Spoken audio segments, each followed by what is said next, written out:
just reflecting on the 13 years living part in the UK and part in Belgium, really enjoying it, and just thinking about the first part of that 13 years being constantly amazed and delighted at how free and real and unfettered things were in Belgium. I can remember making jokes with people about how the portrayal of the dreaded EU rules about bent bananas and elf and safety gone mad in the UK and so on, it just wasn't like that in Belgium. And I remember making a joke about it. Many shaped fruit and veg are available in the supermarkets and the markets. And pedestrians trusted not to hurl themselves into building sites, along pavements, despite not having like huge barriers and notices and things. Electric cables for temporary things were across paths, just tidily covered and neatly stepped over. Braziers with logs and coals in the Christmas markets were just, around and about. They weren't sort of barriered off with great notices and things. And, life just seemed quite pleasant and normal and respectful and so on.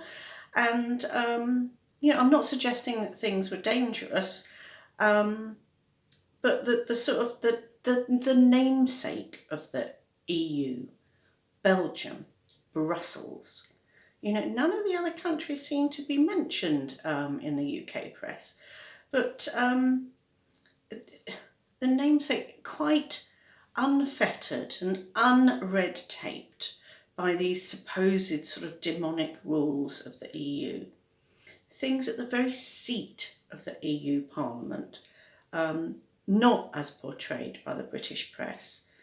And of course it's the general received opinion in the UK, certainly in England, about the EU, that had the UK all wrapped up in restrictive red tape, OTT, over-the-top rules, regulations, enforced upon the downtrodden Brits. I remember our friends in Belgium, they didn't understand what we meant when we were having a laugh about, cables and braziers and things. And they're just a bit perplexed, really, that we found these freedoms amazing. But they hadn't been exposed, had they, to decades of anti-EU press like we had in the UK. We found our eyes suddenly opened that the whole of the EU countries and Parliament, with each country represented by voted MEPs, and their discussions, their agreements, their decisions, they counted for naught, because what we were told in the UK by the UK press was that it all boiled down to rest at the feet of one terrible city, Brussels, or one much maligned country, Belgium. So we visited the EU Parliament, the parliamentarian, and we were further like agog at what we'd been unaware of, at what we had, but we've now given away. At what a stupendous gap there is in the UK, in England very much, about how the EU helps all its members, it protects all its members, and all its members have a share in the shaping of the budgets, the rules, the laws, the protections, the innovations, all the wonderful stuff, the peace. It now feels that we were so painfully innocent of what that insidious press drip feed was doing.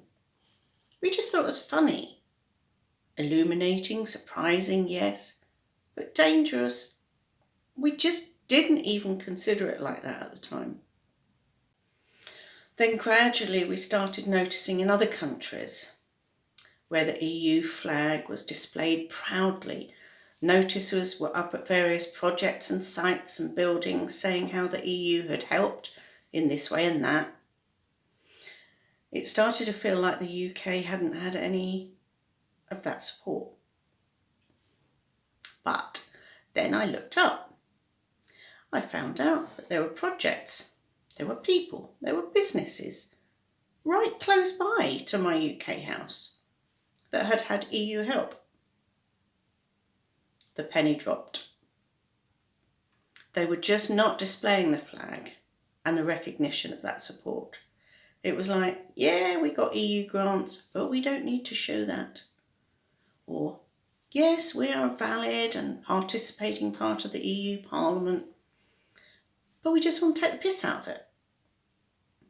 Again, the drip of negative, by omission, recognition of EU value was there for none to see. What was mentioned, it was in negative terms. It was attributed to one city, like that city is the demon who held us down. None of the benefits, none of the support, and none of the protections, freedoms, and life-enhancing, ode to joy stuff was shared or aired. And now, one of those early journalists who was sacked from his paper for lying is now the Prime Minister for the United Kingdom. I could cry, I could scream, I frequently do, and I mourn our sleepwalking into this fantasy.